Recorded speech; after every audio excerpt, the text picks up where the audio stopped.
ప్రభువైన యేసుక్రీస్తు దివ్యనామంలో చేరువచ్చిన మీ అందరికీ వందనాలు. అందరు బాగున్నారు కదా? మరి ఒక వారాన్ని దేవుడు మనకు అనుగ్రహించినందుకై స్తుతిద్దామా. సర్వకృపానిధివైన మా ప్రియ పరలోకపు తండ్రి, నీ మహోన్నత నామాన్ని హెచ్చిస్తూ మేము తగ్గించుకుంటూ ఉన్నాం. నీవు మా తండ్రిగా ఉన్నావు, నీవు మా ప్రభుడుగా ఉన్నావు, నీవు మా రక్షకుడుగా ఉన్నావు, యజమానుడిగా ఉన్నావు. నిన్ను బట్టి మేము జీవిస్తూ ఉన్నాం.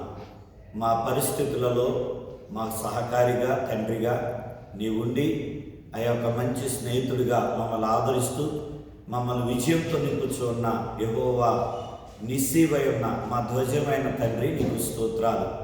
ఇదిగో మా బ్రతుకులను మార్చగలిగిన దేవుడవు.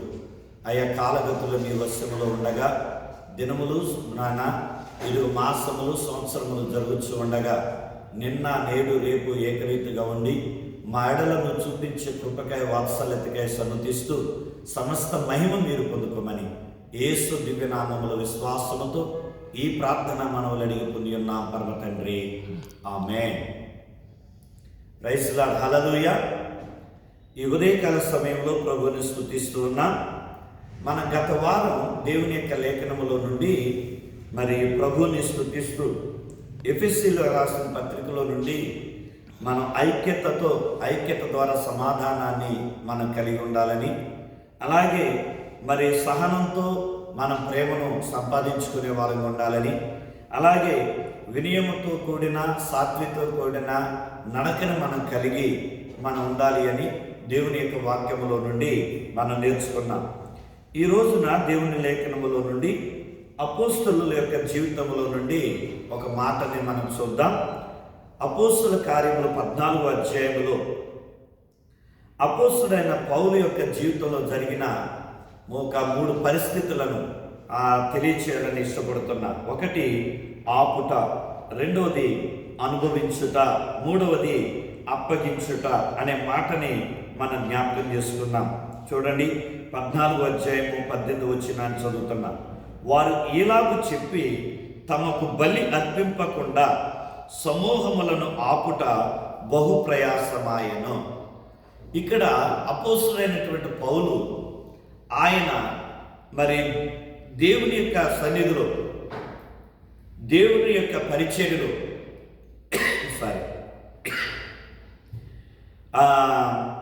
ఆయన ద్వారా దేవుడు ఒక అద్భుతమైన కార్యాన్ని జరిగించినప్పుడు ఆ అద్భుత కార్యాన్ని చూసినటువంటి ప్రజలు ఆయనే దేవుడు అని ఆయనతో పాటు ఉన్న మరి ఒక వ్యక్తికి, ఆ వ్యక్తికి, ఈ ఇరువురు మనుషులకి వారు పూజలు చేయటానికి, బలులు అర్పించడానికి వారు ప్రయత్నం చేశారు అని ఈ 14వ అధ్యాయంలో మనం దేవుని వాక్యాన్ని మనం చూస్తూ ఉన్నాం. అయితే ఇక్కడ ఏం చేశాడైనా వాళ్ళు పౌలుకి, అలాగే పౌలుతో పాటు ఉన్నటువంటి బర్నబాకి, వారిద్దరికీ కూడా పేర్లు మార్చేశారు. ఎందుకంటే అక్కడ బలహీనమైన, అనారోగ్యంతో ఉన్న, పాదముల్లో బలహీనత కలిగిన ఒక స్త్రీని స్వస్థపరచుట ప్రజలు చూశారు. వీళ్ళు అనుకున్నారు వీళ్ళు దేవుళ్ళు అనుకున్నారు. దేవుళ్ళు అని పౌలు యేసుక్రీస్తుని గురించి ప్రకటిస్తూ ఉండగా వారు వాక్యం వింటూనే ఉన్నారు. మరి ఒక వైపు ఏం చేశారు, వెంటనే ఆ బలులకి ఏర్పాటు చేశారు. వాళ్ళని సన్మానించడానికి, వాళ్ళని పూజించడానికి, ఊరేగించడానికి ఏర్పాట్లు చేశారు. ఈ దినాల్లో మరి క్రైస్తవులుగా పిలువబడుతున్నటువంటి వారు కూడా ఒకవైపు వాక్యం వింటారు, వాక్యం వింటూనే ఉంటారు. అలాగే వారు ఏం చేస్తారు, లోకంలో ఉన్న సాంప్రదాయాలను, లోకంలో ఉన్న మూఢ నమ్మకాలను, లోకంలో ఉన్న మూఢ విశ్వాసాలను, లోకంలో ఉన్న మనుష్యుల ద్వారా కల్పించబడిన పద్ధతులను, వీటిని చేయటానికి ఇష్టపడతారు. దేవుని కన్నా అధికంగా మనుషుల యొక్క మాటలకు విధేయత చూపిస్తారు. అందుకనే మరి ఈ దినాల్లో ఎంతమంది దేవుని యొక్క సేవకులు చెబుతూ ఉన్నా కూడా మనం మన ప్రవర్తనని మార్చుకోలేకపోతున్నాం, మన యొక్క స్థితిని మార్చుకోలేకపోతున్నాం. అందుకని ఇక్కడ ఈ పౌలు అంటూ ఉన్న మాట, వారు బలులు అర్పించకుండా ఆపుట బహు కష్టతరమాయను అని వ్రాయబడుతుంది. ఈ దినాల్లో క్రైస్తవులు కూడా వారు యొక్క మూఢ విశ్వాసము, మూఢ నమ్మకాల నుండి వారిని విడిపించుట బహు కష్టతరముగా కనిపిస్తూ ఉన్నది అని చెప్పటంలో అతిశయోక్తి లేదని నేను నమ్ముతూ ఉన్నా. ఎందుకంటే ఎంత వాక్యం విన్నా, ఆదివారం వాక్యం వింటారు, మందిరానికి వెళ్ళి అలాగే యూట్యూబ్లో వాక్యాలు చదువుతారు, వాట్సాప్లో వచ్చే వాక్యాలు చదువుతారు, వింటారు, టీవీలో వాక్యాలు వింటారు, ఆయా మీటింగ్స్ పెడితే ఆడికెళ్ళి వాక్యాలు వింటారు, పొద్దాక దేవుని పాటలు వింటారు, అలాగే లోకంలో ఉన్న వాటిని వింటారు. ఇలాగా ఒకవైపు వింటూనే ఉంటారు, కానీ వాటిని పెడచెవిని పెట్టేసి ఆ వాక్యాన్ని వారి యొక్క జీవితంలోనికి అన్వయించుకొనకుండా వారు కేవలము మనుషుల యొక్క మాటలు బట్టి ఆ నమ్మకాలకే తావిస్తూ ఉన్నారు. అందుకని ఇక్కడ పౌలు అంటూ ఉన్నటువంటి మాట, వారిని ఆపుట బహు కష్టతరమాయను అని. మరి ఈ దినాన నీ కుటుంబం పాపము చేయకుండా ఆపుట నీ కష్టతరముగా ఉన్నదా? అలాగే నీవు పాపములో పడకుండా యథార్థంగా జీవించటానికి నీవు చేయు కార్యములు దేవునికి ఆమోదయోగ్యంగా ఉండటానికి నీవు బహు కష్టతరంగా ఉంటూ ఉన్నదా? నీ యొక్క మనసు పాపములో పడకుండా నువ్వు ఆపలేకపోతూ ఉన్నావా? అయితే దేవుని యొక్క వాక్యం చెబుతూ ఉన్నది, నువ్వు ఎప్పుడైతే మోకాళ్ళ అనుభవంలోకి వస్తావో, మోకాళ్ళ మీద పడి దేవుని వైపు నువ్వు చేతులు ఎత్తుతావో, అప్పుడు దేవుని యొక్క ఆ అద్భుతమైన స్థితిని, ఆ అద్భుతమైన బలమును నువ్వు అనుభవించగలుగుతావు. మరి గెత్సెమనే వనములో యేసు ప్రభుకి ఏ దేవదూత అయితే వచ్చి పరిచయం చేసిందో, అలాగే ఆ దేవదూతల యొక్క సహాయమును పరిశుద్ధాత్మ దేవుడు నీకు అనుగ్రహించి ఆయన నిన్ను బలపరుస్తాడు. కనుక మనం ఏదైతే ఆపుట బహు కష్టతరంగా ఉన్నదో అక్కడ ప్రార్థన ద్వారానే మనం దాన్ని ఆపగలము అని ఈ యొక్క పౌలు జీవితంలో చూడగలుగుతున్నాం. అందుకని ఆయన బహు కష్టతరంగా ఆపగలిగాడు వారు చేసే పనులను బట్టి.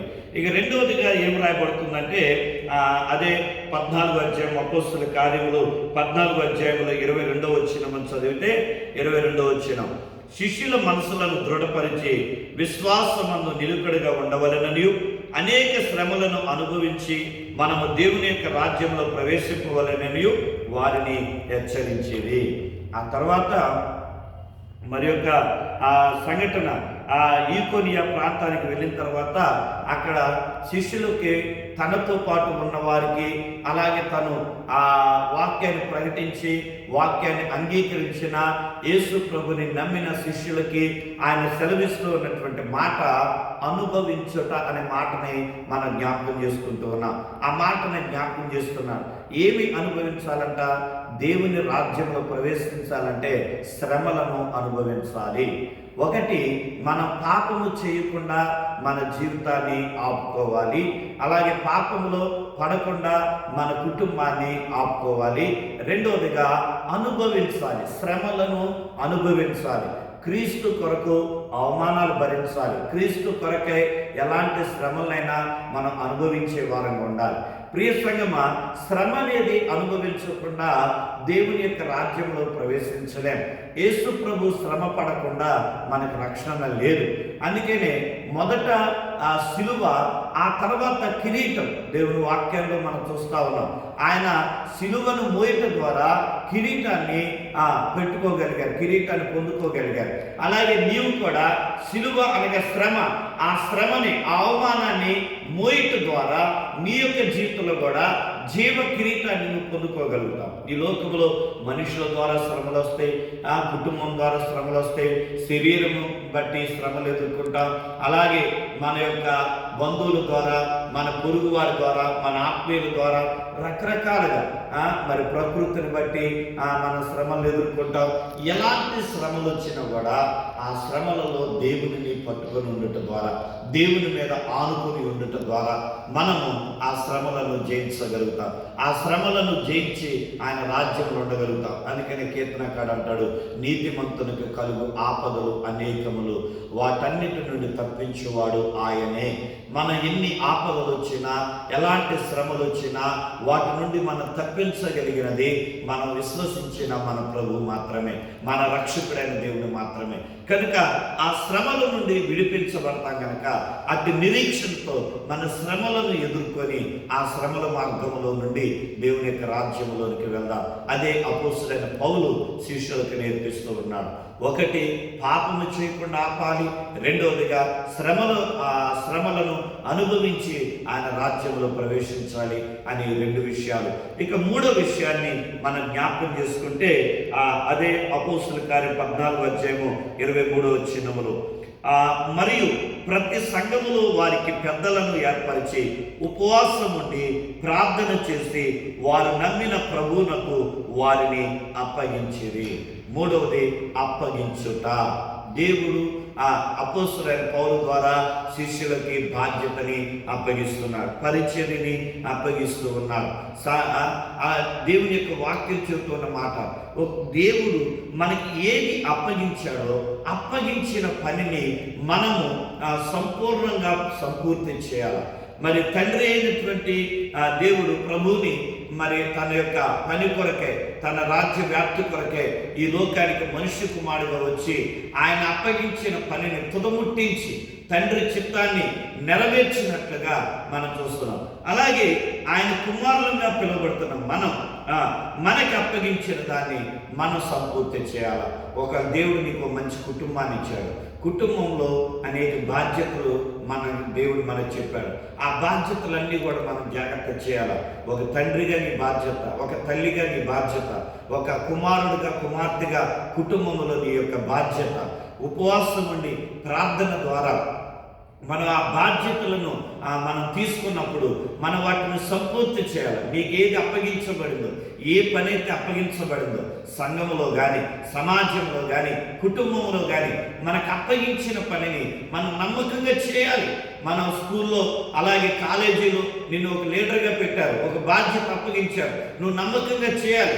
అలాగే కంపెనీలో నీకు ఒక మంచి ఉద్యోగం దొరికింది, అక్కడ ఆ ఉద్యోగం అదొక బాధ్యత.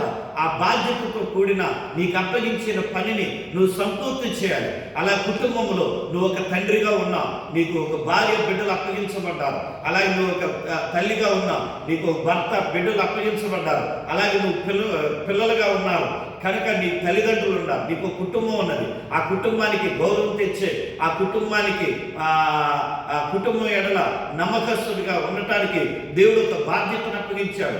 అవమానాలు తేకుండా, తలవంపులు తేకుండా, అపకీర్తి తేకుండా ఉండినట్లుగా దేవుడు ఒక బాధ్యత అప్పగించాడు. వీటిని మనం జాగ్రత్తగా నిర్వర్తించాలి. ఈ దినాల్లో అలా నిర్వర్తించలేకపోతూ ఉన్నారు. తండ్రి తిరుగుబోతుగా తాగుబోతుగా ఉంటే మరి అప్పగించిన భార్య పిల్లల పరిస్థితి ఏంటి?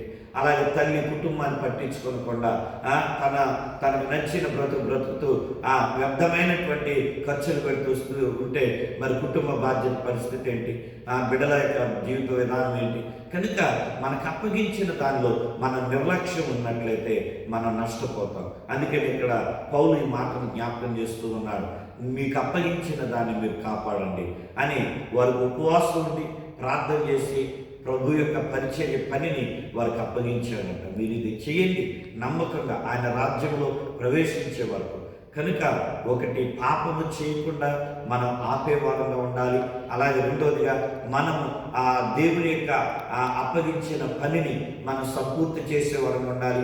మూడవదిగా మన శ్రమలను అనుభవించి ఆ శ్రమల మార్గము గుండా మనము దేవుని యొక్క రాజ్యంలో ప్రవేశించాలి. ఈ మూడు విషయాలను అపోస్తలుడైన పౌలు ఈ భాగంలో తెలియజేస్తూ ఉన్నారు. కనుక ఈ ఉదయకాల సమయమందు ప్రియమైన దేవుని సంగమా, దేవుని బిడ్డలారా, ఇదిగో నీవు నీ కుటుంబాన్ని, అలాగే నీ యొక్క మనస్సును, నీ కోరికలను నువ్వు అదుపు చేసుకొని పాపంలో పడకుండా నీ శరీరాన్ని ఆపుతున్నావా? అలాగే ఇదిగో నీకు అప్పగించిన పనిని నువ్వు సంపూర్ణం చేస్తున్నావా? అలాగే నీ జీవితంలో ఏర్పడిన శ్రమలను నువ్వు వాటిని అనుభవించి ఇష్టపూర్వకంగా ఆ శ్రమల గుండా దేవుని మెప్పును పొందుకొని దేవుని యొక్క రాజ్యంలో ఆయన యొక్క కిరీటాన్ని పొందుకునే అర్హతని నువ్వు కలిగి ఉన్నావా? పరీక్ష చేసుకుంటూ ప్రార్థన చేసుకున్నావు. పరిశుద్ధుడైన దేవా, ప్రేమ కలిగిన తండ్రి, నీకు వందనాలు. ఈ ఉదయకాల సమయంలో దేవా, నీవు మా కొరకు అనుగ్రహించే ఆ జీవ కిరీటాన్ని బట్టి నీకు వందనాలు. ఇదిగో నువ్వు నమ్మకముగా ఉన్న ఎడల, నీకు అప్పగించిన దాన్ని నువ్వు కోల్పోకుండా ఇదిగో నువ్వు పట్టుకొని ఉన్న ఎడల, ఇదిగో నీకు జీవ కిరీటం ఉన్నది అని సెలవిచ్చిన మా తండ్రి, అట్టి జీవ కిరీటం కొరకై అయ్యా మేము పాపములు పడిపోకుండా, సమస్యలు పడిపోకుండా, ఎక్కడ తొట్టిల్లకుండా అయ్యా అప్పగించిన దానిని అయ్యా సంపూర్తి చేసి మీరిచ్చిన రక్షణ నిర్లక్ష్యం చేయక అయ్యా నీ రాజ్యంలో శ్రమల మార్గములో నుండి విశ్వాసంతో వాటిని జయించి ఆయా నీ నిత్య కిరీటాన్ని, జీవ కిరీటాన్ని పొందుకునే యోగ్యత మాకును దయచేసి మహిమను తెలుసుకోమని, ప్రతి అవసరత మా బిడ్డల పక్షం తీర్చమని, ఆరోగ్యాలతో నింపమని యేసునామమున అడిగి ఉన్నాను తండ్రి, ఆమేన్. తండ్రి, కుమార, పరిశుద్ధాత్మ త్రియేక దేవుని సన్నిధి తోడై ఉండి దీవించునుగాక. ఆమేన్. May God bless you.